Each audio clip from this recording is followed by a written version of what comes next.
Halo penonton setia Tita TV, saksikan terus program-program kami yang inspiratif, inovatif, dan juga seru hanya di Tita TV.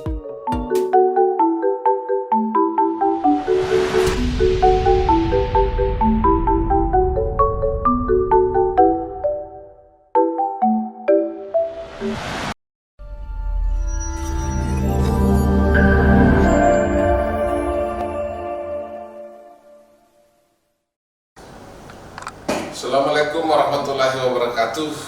Waalaikumsalam. Jumpa lagi dengan kostum konsultasi seputar hukum. Sahabat media Tirta, baik sahabat radio, sahabat TV. Kali ini saya ingin bincang-bincang di luar hukum ya. Biasanya kita bincang-bincang hukum. Sekarang saya coba kita bahas soal di luar hukum, tapi terkait dengan kemaslahatan banyak. Kita sering tahu bahwa ada demam GP Mandalika itu ya. Nah, saya ini pakai kaosnya ini, kaosnya GP. Anak-anak muda biasanya suka itu, ya.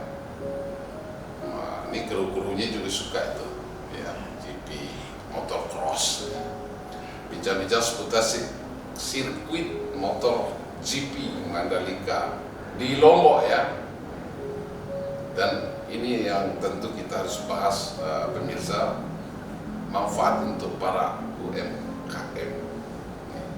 Apa sih manfaatnya untuk masyarakat, khususnya masyarakat NTB terkait tadi lapangan pekerjaan, ya, terus kemudian usaha menengah, ya, usaha kecil menengahnya, demi membangun perekonomian masyarakat di khususnya Nusa Tenggara Barat. Kali ini memang saya undang khusus, ya, adik kita ya, yang ada kaitannya nanti dengan usaha UMKM di GP ya, terkait dengan program GP, karena ini kan GP adalah satu kontes dunia ya, yang tentu menarik pandangan siapa saja. Nah, tentu biayanya besar, anggarannya besar, tapi nggak mungkin kan kalau pengadaannya di Lombok tapi minta bajunya di Amerika, itu nggak mungkin. Nah, ini yang kita akan bahas ya. Narasumber saya hari ini adalah Kemas Aulia Uluan.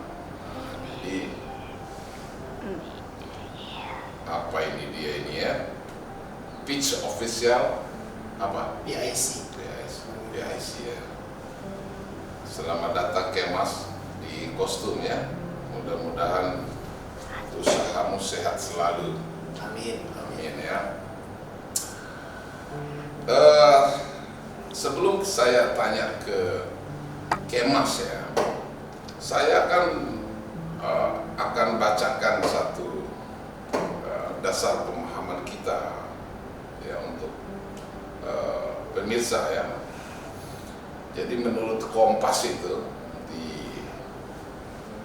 yang di tanggal 15 Oktober 2023, dampak ekonomi pergelaran motor Mandalika kian dirasakan para pelaku usaha itu dari Pulau Lombok. Salah satu yang merasakan manfaatnya adalah Janual ID, seorang pengusaha mutiara asal Lombok Timur yang menjadi bagian dari mitra binaan Pertamina. Jadi efek dari motor GP itu, penjualan meningkat katanya sampai 300%. Itu dia nuturin di Kompas. Tapi GP itu kan mesti ada pernak-pernik ini kan kita bahas apa sebenarnya yang dibutuhkan dalam acara GP ini. Nanti kita bisa, ini baju kaos ini juga topi atau apa. Nah, pertanyaan nanti saya akan lemparkan ke Kemas ya. Bagaimana prosesnya sebenarnya itu? Ya. Supaya pemirsa tahu Kemas PIC itu apa sebenarnya? PIC itu dalam bahasa Indonesianya itu penanggung jawab untuk bot-bot official UMKM. Jadi saya itu selaku penanggung jawab segala macam bentuk merchandise seperti beberapa item, contohnya topi, kaos, makanan, F&B dan lain-lain. Jadi saya ditunjuk langsung oleh MGPA Mandalika Association Grand Prix di Mandalika di sirkuit itu sendiri selaku PIC untuk teman-teman UMKM. Melalui badan hukum apa dia nunjuk si Kemas? Melalui kerjasama dengan gerakan ekonomi kreatif yang menaungi UMKM tersebut. Jadi ada lagi asosiasi seperti Gcraft. Gcraft itu gerakan ekonomi kreatif nasional yang didirikan oleh Sandiaga Uno, Bapak Sandiaga Uno, Pak Menteri. Itu kami yang didirikan oleh Pak Menteri. Pak Menteri. Bukannya masyarakat yang harus didirikan itu. Bapak Sandiaga Uno selaku ketua umum dari gerakan ekonomi kreatif nasional itu sendiri. Ya artinya kalau mendirikan mengarah ke badan usaha kan nggak boleh pejabat. Iya, jadi Gcraft ini sebenarnya menaungi UMKM di seluruh Indonesia. Di setiap provinsi pasti ada Gcraft ini. Nah, cara menyentuhnya kelompok usaha menengah kecil yang di NTB, bagaimana cara menyentuhnya? Ya, jadi kami dari teman-teman Gcraft itu menyentuh teman-teman UMKM, badan-badan kecil usaha milik masyarakat di NTB terutama, itu dengan pastinya memberikan banyak perlombaan. Jadi kami juga punya struktur lengkap, struktur ketua, wakil dan lain-lain, struktur seperti halnya asosiasi pada umumnya, struktural. Nah, saya di Gcraft ini pun selaku PIC untuk UMKM. Jadi teman-teman yang ingin bergabung ke dalam Gcraft itu tidak dipungut biaya, dan teman-teman yang punya kreativitas yang bisa membuat oleh-oleh atau kreativitas tangan, handmade dan lain-lain itu bisa dibantu dan dinaungi oleh Gcraft agar bisa penjualannya internasional, bahkan nasional bahkan go internasional. Jadi Gcraft ini sebuah organisasi yang menaungi teman-teman UMKM yang punya bakat atau yang punya jasa, yang punya bisnis jasa, yang punya usaha penjualan mutiara, kain tenun khas dari daerah itu tersebut, itu bisa kita bantu untuk bisa go internasional. Apa tadi? Gcraft. Gcraft ini cara kerjanya independen atau bisa dipengaruhi birokrasi? Independen. Independen.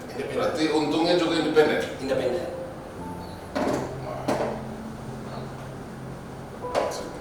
Menguntungkan sebenarnya usaha. Sebenarnya Gcraft ini sangat betul-betul menaungi para pembisnis muda, termasuk yang kreatif. Bahkan usaha-usaha yang tidak bisa dilirik oleh media, teman-teman yang masih gagal paham dengan media sosial, termasuk orang-orang daerah terpencil yang ada di NTB itu sendiri, itu teman-teman Gcraft bantu untuk memviralkan pastinya, untuk memproduksi, untuk mengecek kuantiti dan quality control barang-barang teman-teman UMKM yang tidak bisa disorot oleh media. Jadi kita bisa mempublikasi barang-barang tersebut atau kreativitas anak bangsa terutama di NTB, Nusa Tenggara Barat, itu kita bisa publik dengan media Gcraft itu. Kalau masalah tiket beda lagi. Tiketing itu dipegang oleh Dorna itu sendiri dari pihak penyelenggara GP. Jadi itu bukan dari pihak kami. Biar penyelenggara, biar ini ya, biar pemirsa tahu. Sebenarnya penyelenggara GP itu siapa? Dorna. Saya kurang tahu kepanjangan Dorna itu sendiri, tapi penyelenggara motor GP Grand Prix untuk motor GP itu Dorna. Jadi Dorna adalah penyelenggara motor GP itu sendiri. Sedangkan Dorna ini bekerja sama dengan MGPA, Mandalika Grand Prix Associasi, itu menyelenggarakan GP balapan ini di sirkuit Mandalika. Oke. Jadi Kemas hanya berbicara tentang Peluang besar bagi teman-teman UMKM itu untuk bisa, pertama untuk bisa mengangkat ekonomi teman-teman yang bisa barang-barangnya itu yang layak bisa dijual di sirkuit, itu bisa dikurasi, bisa di quality control sama teman-teman yang ada di asosiasi MGPA, terutama bagian official merchandise. Itu barang-barang bisa dijual, bahkan harganya juga bisa 2-10 kali lipat, karena memang itu kan bentuk euforia yang luar biasa pada saat GP itu. Dan kontrak GP Dorna dengan Mandalika itu 10 tahun penyelenggaraan untuk motor GP itu sendiri. 10 tahun ya? 10 tahun. Luar biasa 10 tahun. 10 tahun, setahun sekali GP, tetapi sirkuit Mandalika ini event-eventnya pun banyak. Berarti nanti itu masuk Lombok Timur atau Lombok Tengah? Lombok Tengah. Lombok Tengah. Lombok Tengah betul. Kalau 10 tahun berarti 5 tahun aja Lombok Tengah itu udah kota paling mewah. Luar biasa, semoga. Semoga apa memang Sekarang sudah mengangkat, luar biasa. Mengangkat. Pemerintah, bupati, pejabat daerah itu luar biasa mengangkat teman-teman UMKM. Lalu dan Lombok Tengah itu sendiri sekarang menjadi basis hotel-hotel mewah bintang 5 seperti halnya Pullman, hotel-hotel Love Hotel yang bintang-bintang 5 itu sudah didirikan di beberapa daerah dekat dengan sirkuit. Ya, dengan begitu mungkin nilai objek tanah juga meningkat. Luar biasa.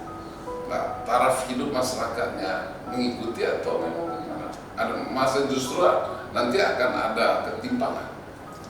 Kalau untuk taraf pendapatan warga sekitar itu menurut saya masih sama. Cuman mungkin untuk penjualan, karena memang mayoritas yang pembeli atau konsumen yang ada di daerah Kuta itu rata-rata orang luar negeri. Ya, artinya begini ya. Kalau di Lombok Tengah itu ada satu momen, satu situasi yang katakanlah nilai jualnya tinggi, nanti akan mengakibatkan perputaran ekonomi tinggi, mesti kan bisa dirasakan oleh masyarakat tuh. Akan ada dampaknya itu masyarakat, jadi nanti masyarakat yang ekonominya juga pasti tinggi. Nah, tapi kalau hotel mewah banyak di situ, lahan objek tanah maupun lahan gunung juga penjualannya sangat tinggi, katakan seperti itu. Terus masyarakat perekonomiannya tetap sebenarnya gimana caranya? Mungkin Kan hukum gravitasinya nggak bakal nyambung. Iya betul. Jangan-jangan yang kaya nanti pengusaha sama pemdanya gitu. Saya mungkin tidak expert di bidang itu, Om. Pastinya pengetahuan saya tidak seluas itu. Cuman yang saya tahu dampak positif dari adanya sirkuit Mandalika itu sendiri itu pastinya penambahan peluang kerja, dan SDM kami juga banyak yang direkrut. Pastinya banyak mengurangi angka pengangguran yang ada di Lombok Tengah itu sendiri, karena memang daerah sana membutuhkan orang sana juga pastinya. Artinya APBD meningkat. Saya yakin meningkat. Kalau APBD meningkat, berarti pembangunan tata ruang maupun infrastruktur mesti terjangkau. Karena memang Lombok Tengah itu sudah menjadi daerah jalur khusus. Jadi jalur khusus apa ya julukannya kalau jalur khusus? Ya, jalur internasional. Jalur internasional. Ya. Karena dibangun juga banyak seperti bypass, jalur cepat untuk menuju ke. Ya, karena begini ya, Jakarta juga pernah merasakan itu. Tangerang juga pernah merasakan itu, Banten. Ketika datang jalur internasional, mendudukkan dirinya di lokasi itu, tapi kenyataannya masyarakatnya tersingkir tuh. Ini bahaya nanti. Menurut Kemas apa? Menurut saya sejauh ini semenjak adanya sirkuit Mandalika tidak ada komplain masyarakat tentang keberadaan sirkuit Mandalika itu sendiri, tetapi malah berdampak luar biasa karena 80% mayoritas teman-teman UMKM Lombok Tengah itu yang paling berperan dalam sirkuit Mandalika. Ya, karena begini, kita lihat di dalam beberapa daerah, memang tujuannya pemerintah bagus dalam pemerataan, ya, bahwa kota-kota di Indonesia ini kan harus ada itu ikon gitu. Betul. Yang itu jadi ini, yang itu jadi itu. Jakarta di tahun 80-90-an itu orang-orang pinggiran Jakarta itu dipindahkan ke Tangerang karena Jakarta akan dibangun gedung-gedung tinggi. Nah, makanya di Tangerang ini ada yang namanya Perumnas 1 sampai Perumnas 4. Itu orang buangan tuh dari Jakarta. Nah, ketika mereka udah hidup nyaman di Tangerang, tiba-tiba di Tangerang sendiri didatangi pabrik-pabrik itu. Nah, ketika datang pabrik, mereka menyingkir lagi. Nanti jangan sampai datang sirkuit, orang Lombok yang lagi nyaman nyangkul di sawah itu terpinggirkan. Betul. Gimana menurut Kemas? Menurut Kemas untuk posisi sirkuit itu sendiri benar-benar dekat dengan laut, benar-benar di pinggir laut. Jadi mungkin secara perekonomian atau secara pekerjaan teman-teman yang ada di Lombok Tengah itu tidak terganggu karena memang itu lahan kosong dan memang itu lahan yang sudah dibeli oleh pemerintah untuk membangun GP, dan itu pasti pertimbangannya juga kuat untuk membangun sirkuit itu karena SDM itu tinggi. Iya, kalau cara melihat ya dalam kostum itu, Om ini nggak begitu suka secara sepihak melihat gedung tinggi, terus sesuatu yang megah, tanpa harus membuktikan sila kelima itu. Keadilan sosial bagi seluruh rakyat Indonesia. Negara hadir itu untuk bagaimana mensejahterakan rakyat sebagai pemegang kedaulatan tertinggi, bukan mensejahterakan para pengusaha atau para birokrasi sendiri. Nah, pertanyaannya adalah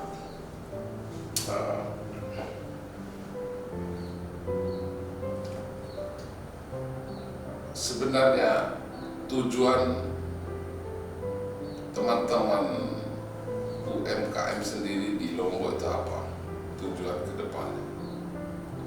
Pertama tujuan kami itu yang pertama barang-barang atau jasa-jasa yang kreativitas kami yang kami jual itu bisa go internasional, dikenal oleh masyarakat luas bahkan sampai dunia, dan mungkin dari situ juga bisa memperkenalkan bahwa NTB itu sendiri banyak SDM atau banyak anak-anak muda yang kreatif menggunakan seperti kain tenun yang ada di sana, kain khas yang ada di Lombok. Mungkin Om masih lebih tahu karena di Lombok itu kalau tidak datang berkunjung ke Lombok maka tidak akan bisa melihat kain ini.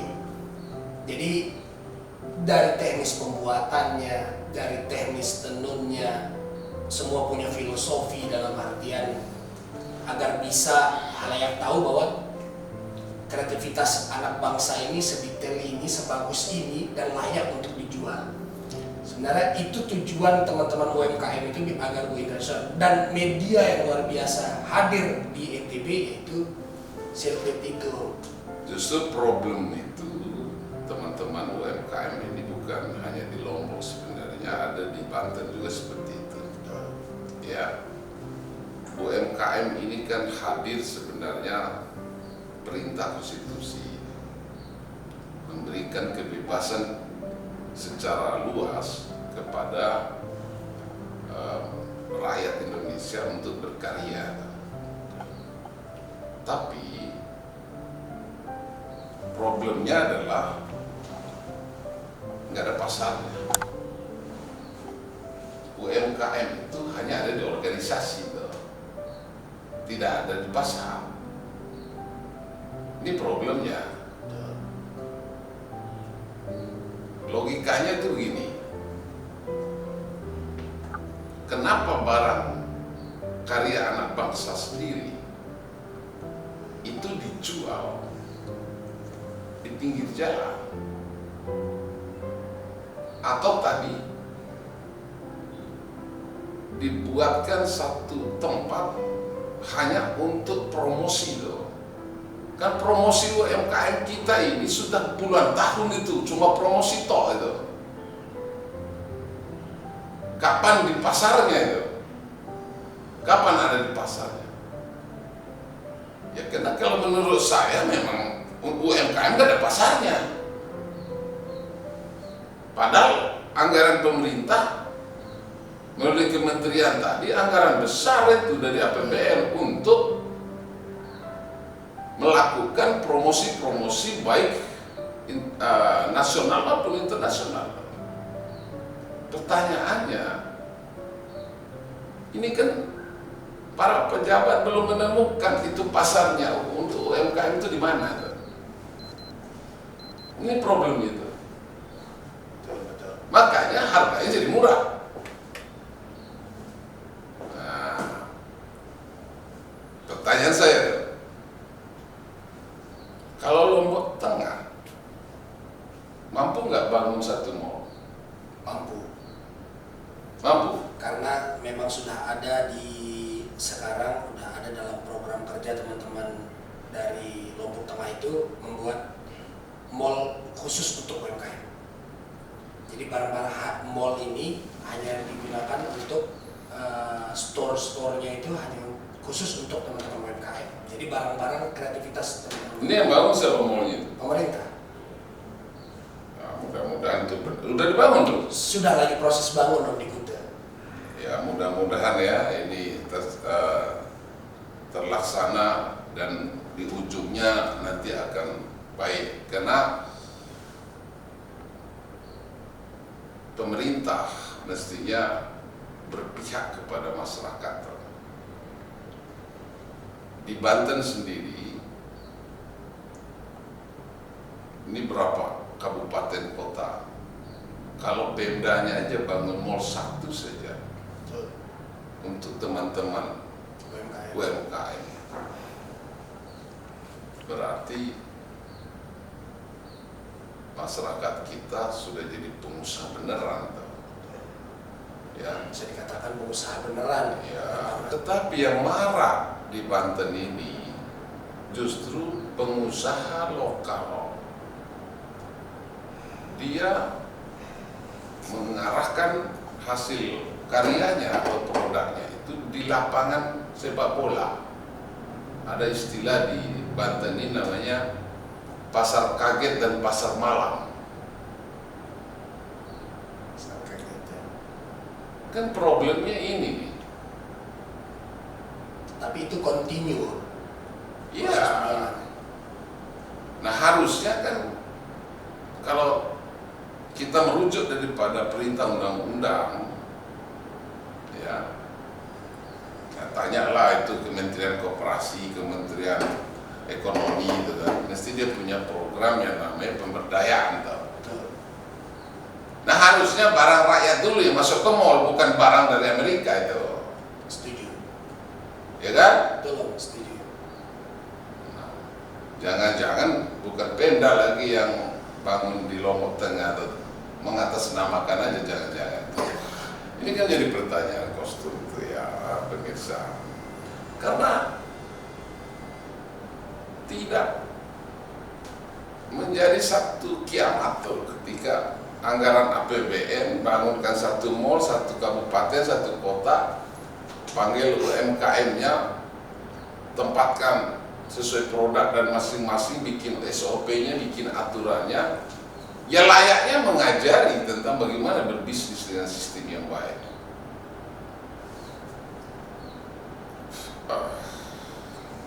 Tapi kan coba kita lihat dari Lombok sana, warung rakyat terjepit oleh oleh kayak gitu. Gimana ceritanya? Menurutmu gimana pandangan secara kebijakan luasnya? Menurut saya kebijakan yang diambil dari kasus yang Om nyatakan, ini pendapat saya secara pribadi Om ya, secara awal itu menurut saya memang pemerintah harus melek akan itu, Om, harus sadar, karena memang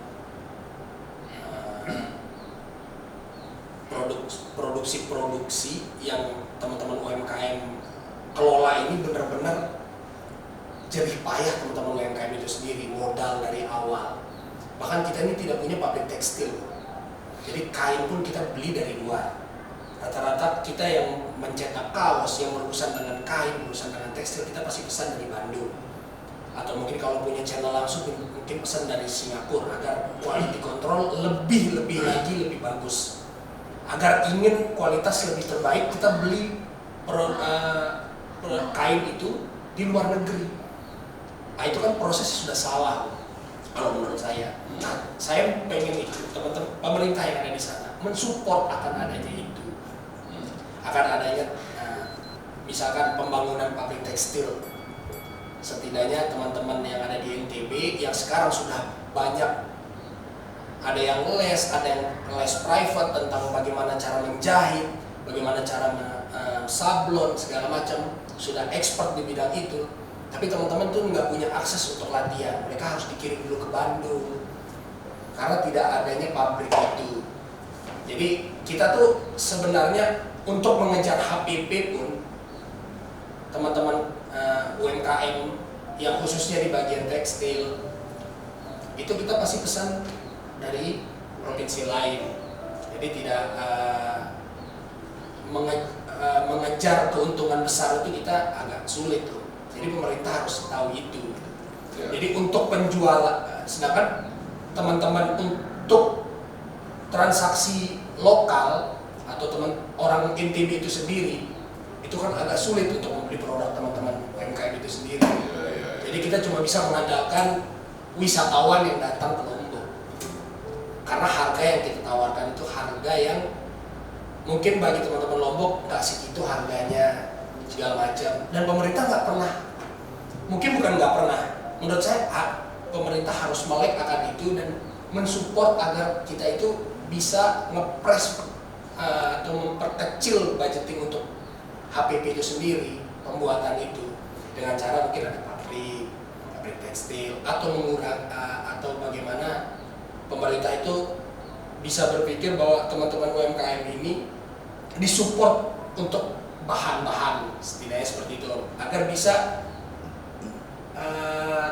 banyak teman-teman kayak UMKM yang saya tahu di sirkuit itu banyak yang jual aset, jual tanah segala macam untuk bisa beli alat sublim, Ya, alat cetak dan lain-lain. Oke, pertanyaan Om lagi lanjut tuh gini. Koperasi itu setiap UMKM mesti ada koperasi. Badan hukum koperasi itu berhak membeli barang dimanapun, bahkan di pabrik itu sendiri. Karena tujuan lahirnya koperasi ini adalah dia diberikan keleluasaan untuk melakukan satu transaksi dan ruang gerak yang cukup.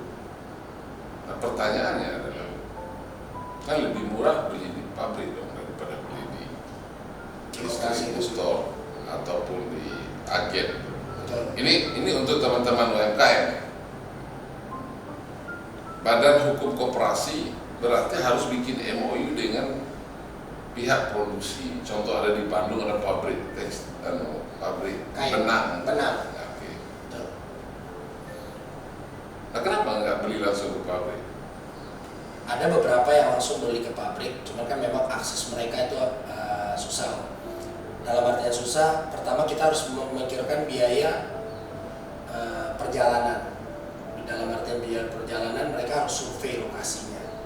Nah, artinya melalui koperasi itulah tadi dibeli secara masif, lalu kemudian ada hadir pemerintah untuk menjamin di situ. Ya betul. Tapi kan kuantitinya tidak sebanyak yang teman-teman UMKM butuhkan. Pasti masih banyak kurangnya. Nah, berarti pemerintah harus belajar berniaga juga ini. Betul. Ya, jangan belajar berbirokrasi aja. Ya.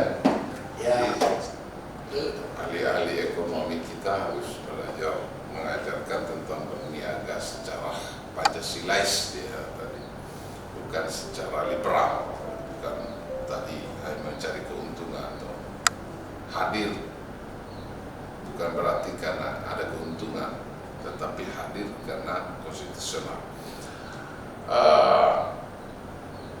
Memang contoh begini tuh, kadang-kadang kemarin kita bisa gambarkan ya kasus-kasus yang kemarin saya dengar, di Bima sendiri, Sumbawa, bahkan Lombok, orang rame-rame panen jagung, tiba-tiba itu harganya jatuh, pupuk meningkat, harga langka. Ketika mereka panen banyak ruginya itu, gara-gara tadi harga rendah. Menurutmu kenapa? Pertama, yang Kemas tahu kabar berita itu kalau di Sumbawa, karena mungkin lahan tanaman jagung itu terlalu banyak. Saya tidak tahu urusan struktural ya. Mungkin karena tanaman jagung itu bisa menyebabkan longsor. Jadi mengurangi petani jagung. Itu yang untuk di Sumbawa sendiri. Makanya sekarang Pemda di Lombok Barat, itu khususnya di Lombok Barat, itu sekarang malah luar biasa berkontrak dengan salah satu anak dari Pertamina, pabrik Pertamina itu namanya Caltimec Energy. Caltimec Energy ini kalau nggak salah itu bergerak di bidang gas, tapi bahan bakunya adalah bongkol jagung, batang jagung itu sendiri. Sedangkan batang jagung itu kan buat petani-petani yang ada di NTB itu dibakar. Tidak ada fungsinya, tidak ada nilai jual, tidak ada value apapun di bongkol jagung itu. Nah bahkan sekarang ketika Caltimec itu bergerak di bidang gas, yang dimana gas tabung seperti gas LPG itu bahan dasarnya adalah bongkol jagung itu sendiri. Jadi Pemda Lombok Barat itu bekerja sama dengan Prusda, yaitu GNE Gerbang Mas NTB, bekerja sama dengan PT Caltimec itu membangun pabrik pengelolaan gas untuk jagung. Jadi bahan bakunya udah pasti jagung, mungkin serabut sama bongkol. Ya, artinya begini. Kadang-kadang kita sering semangat ketika berbicara tentang pengolahan limbah menjadi uang. Betul. Semangat kita siapapun tuh. Pemerintah tadi, Pemda semangat tuh. Mengolah limbah yang akan menjadikan uang tuh. Tapi kenapa nggak semangat mengolah justru daripada hasil intinya itu yang kan limbah ini. Betul. Nah, kenapa nggak semangatnya mengolah ini?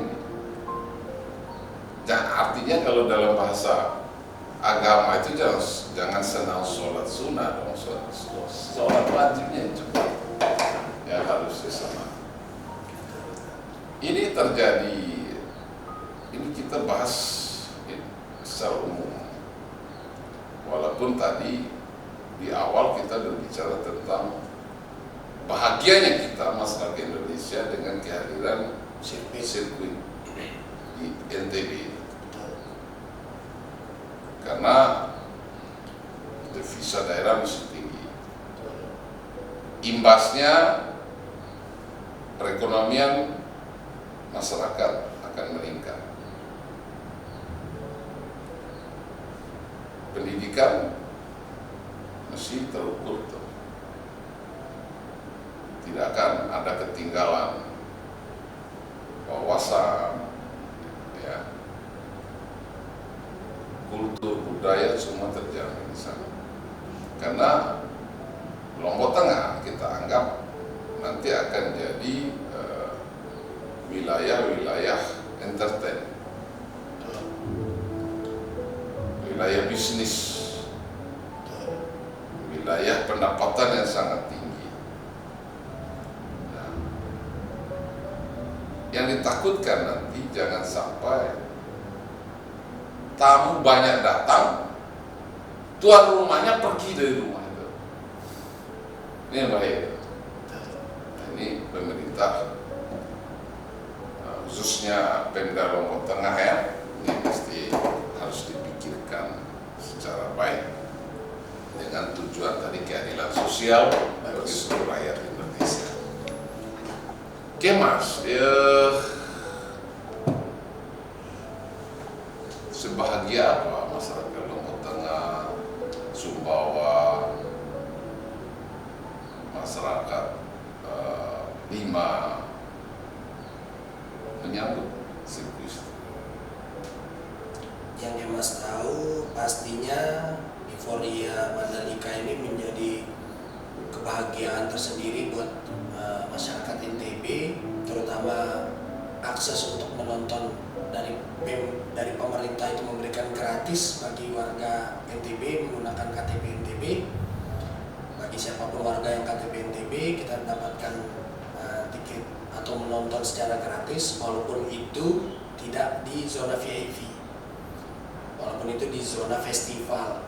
Tapi setidaknya teman-teman pemerintah sudah berusaha untuk agar teman-teman NTB itu bisa menyaksikan langsung, tidak lagi menyaksikan di televisi euforia itu. Lalu dampak lagi walaupun pejabatnya beli tiket. Nah, kalau untuk pejabatnya mungkin beli tiket secara pribadi, karena dia mungkin orang-orang yang memiliki dana untuk membeli tiket pastinya memilih tribun yang nyaman, karena ada tribun yang ada atapnya dan ada tribun yang tidak ada atapnya. Karena luar biasa kalau kondisi di setiap GP itu pasti panasnya luar biasa. Panas, ya? Luar biasa, karena itu apalagi di pinggir laut. Iya. Kita ini luar biasa, sirkuit yang fenomenal bagi dunia. Nah, pertanyaannya di sekitar pinggiran lokasi TKP untuk sirkuit itu ada masyarakat diberi ruang untuk menjual atau apa? Ada beberapa berdagang. untuk di luar zona sirkuit, teman-teman koperasi pun punya stand yang di luar dari zona sirkuit. Oke. Itu ada masjid di sana, Masjid Raya Lombok Tengah, Masjid Raya Kuta. Itu di bawah masjid itu dibangunlah skat-skat atau seperti ruko-ruko kecil itu buat teman-teman UMKM berdagang, karena di situ zona parkir untuk zona barat. Jadi teman-teman untuk masuk ke dalam akses GP, akses sirkuit itu menggunakan shuttle bus. Oke. Jadi kalau untuk jalan kaki itu lumayan, hampir 4-5 kilo. Iya ya. Iya. Nggak disediakan kendaraan dari... Disediakan shuttle bus yang itu gratis. Gratis. Dan itu untuk warga Mataram itu sendiri diberikan akses juga dari Bandara Selaparang, bandara lama kami yang sudah tidak digunakan. Itu ada terminal shuttle bus yang bisa digunakan oleh warga NTB atau warga dari luar pun boleh. Ada nggak problem menurut Kemal sendiri terkait tadi itu menyediakan topi, kaos. Sebenarnya ada kendala nggak sih bagaimana untuk dapat tadi mensejahterakan? Pastinya ada kerugian dan keuntungan Om. Kalau bicara tentang kerugian, mungkin teman-teman masyarakat NTB apalagi teman-teman UMKM itu lebih memilih sistem kerjasama yang beli langsung. Pastinya barang yang sudah dicetak maunya dibeli langsung oleh pihak NGPA. Tapi sedangkan kontak dari teman-teman mereka atau kerjasama yang terjadi adalah konsiliasi. Jadi iya. Jadi semua bentuk official yang dititipkan di GP sebagai official merchandise itu sistemnya konsiliasi. Jadi barang laku baru dibayar. Sebentar. Ini kan tadi yang berhubungan langsung dengan program panitia GP itu sendiri, itu kan ada tadi istilah wadah untuk supaya dititipkan barangnya di situ. Betul. Jadi untuk official, mohon maaf saya potong, untuk official itu setiap bot itu memiliki harga pastinya. Jadi teman-teman UMKM pun bisa sewa. Kalau memang dia tidak mau ikut kurasi atau ikut di dalam struktural Pemda Lombok Tengah itu sendiri. Jadi Pemda Lombok Tengah itu pasti punya standboot yang gratis untuk UMKM, tapi terbatas. Jadi teman-teman yang bisa mengisi itu mengikuti skema kurasi produk dan mengikuti step-step itu gitu loh. Jadi ada stand-stand yang dijual oleh pihak Mandalika itu sendiri. Oke. Dan itu keuntungannya independen, individu. Kalau kita menyewa bot itu langsung. Bot itu siapa yang mendanai? Itu dari pihak NGPA, Mandalika Asosiasi itu. Jadi sewa bot dalam hari event itu. Berarti dia ikut berbisnis. Ikut berbisnis pastinya. NGPA itu kan membayar itu dulu kepada pihak ITDC yang punya sirkuit. Sementara teman-teman UMKM maunya cash and carry. Cash and carry pasti. Nah berarti kalau maunya cash and carry berarti bisa jadi nanti pihak penyelenggara susah bayar ya dong. Ya Pak, mungkin kalau cash and carry dalam arti teman-teman UMKM itu yang menyewa bot itu langsung, berarti kan langsung mengambil alih semua teman-teman pembisnis yang menyewa bot pasti sudah maksudnya sudah memperhitungkan keuntungan dan kerugian, bahkan produknya ini bisa laku terjual atau tidaknya itu kan konsekuensi dari pembisnis atau teman-teman yang menyewa bot. Tapi kalau teman-teman yang dapat gratis botnya dari Pemda itu biasanya tidak terpikir biaya sewa. Sedangkan biaya sewa bot di dalam sirkuit Mandalika itu harganya fantastis loh. Paling murah itu yang di dalam sirkuit, di area dalam sirkuit itu 25 juta satu bot. Itu 5 kali 5 satu bot. Termasuk bot yang disediakan Pemda ada di situ. Di dalam ada yang gratis, itu sekitar 20 atau 30 bot saya lupa.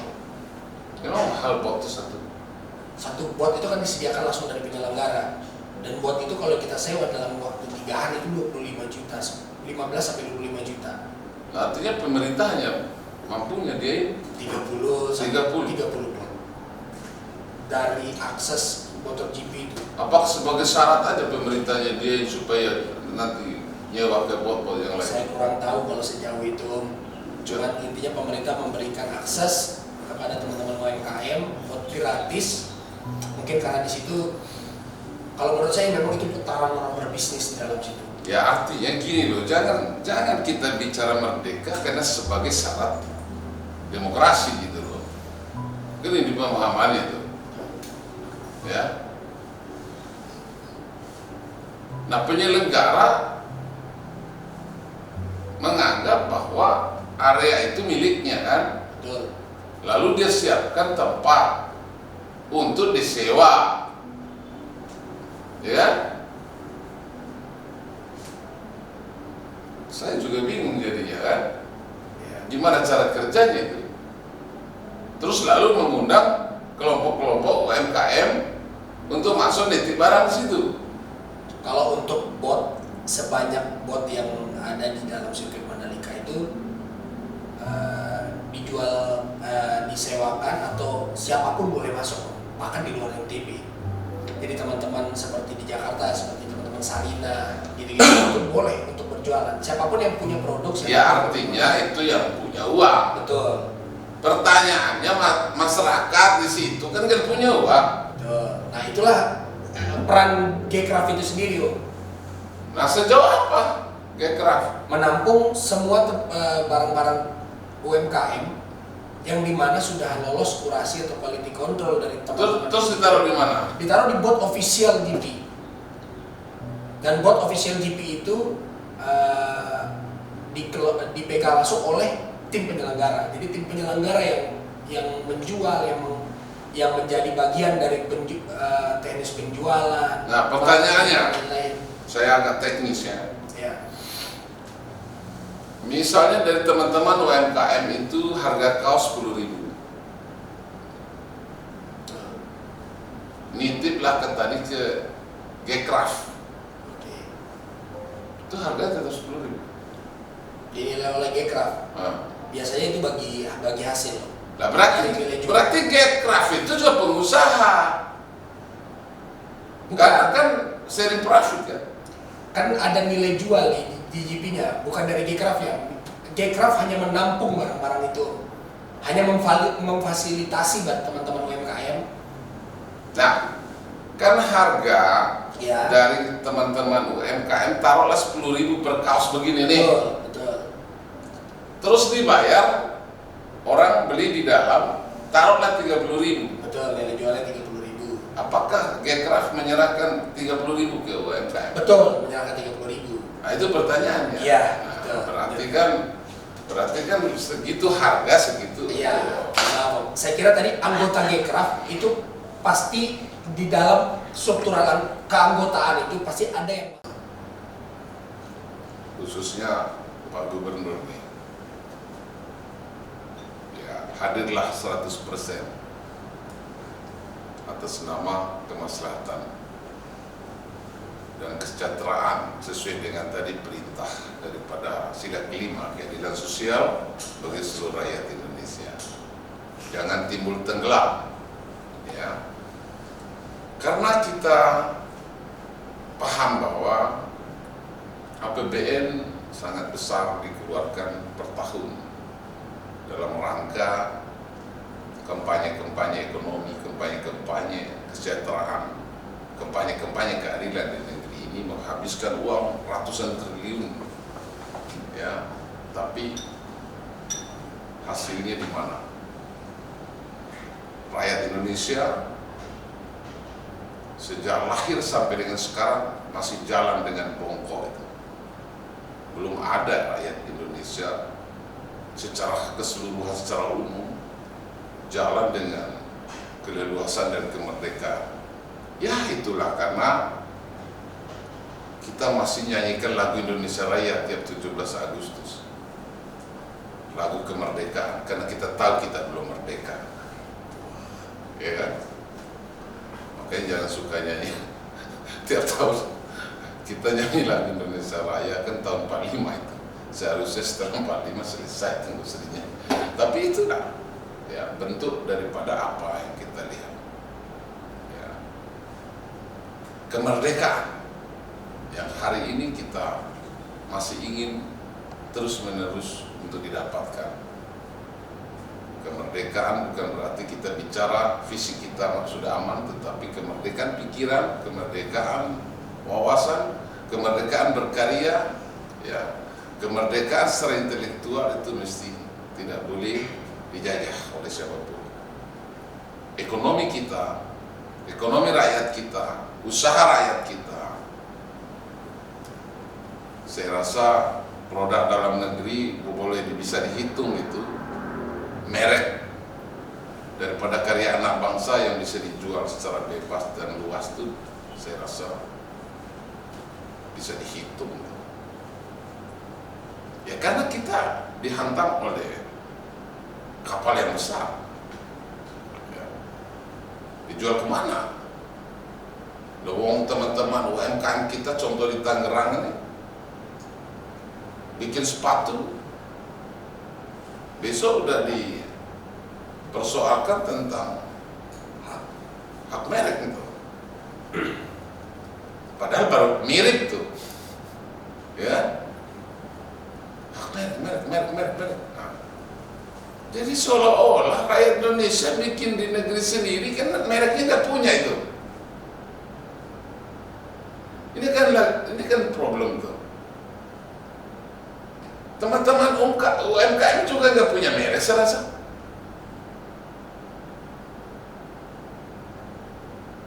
Ngapain manusia hadir kalau nggak punya nama itu? Begitupun karya. Semoga teman-teman UMKM dimanapun Anda berada seluruh Indonesia, khususnya tadi yang ada di NTB, perjuangkan secara konstitusi, secara konstitusional. Terakhir, apa harapannya? Harapan saya semoga teman-teman di NTB tetap semangat, UMKM tetap menjadi bagian penting dalam ekonomi yang ada di NTB. Jangan menyerah, produksi terus, apapun kreativitas yang bisa teman-teman NTB lakukan. Pemuda-pemudi yang ada di NTB, saya yakin teman-teman semua berbakat. Jadi harapan saya teman-teman jangan putus asa, kita pasti bisa go internasional. NTB punya value yang tinggi untuk Indonesia. Oke. Kalau dalam filsafat saya mengatakan begini, kenapa narasumber berkata harapan? Karena sudah hampir di ujung itu nggak ada harapan. Kenapa dia bilang harus semangat? Karena dia tahu apinya hampir padam. Kenapa ada kata usaha? Karena kita masih bisa berusaha. Belum ada titik amannya. Kenapa ada kata tadi mudah-mudahan? Karena itu adalah bagian daripada baru berdoa. Mudah-mudahan penguasa mendengarkan ini, ya. Dan ya, jangan nanti yang maha kuasa yang mendengar. Kalau yang maha kuasa mendengar, berarti si penguasa hancur. Terima kasih. Kostum akan hadir kembali di minggu depan. Terima kasih. Terima kasih banyak. Kemas. Tirta TV Kostum. Assalamualaikum warahmatullahi wabarakatuh. Waalaikumsalam.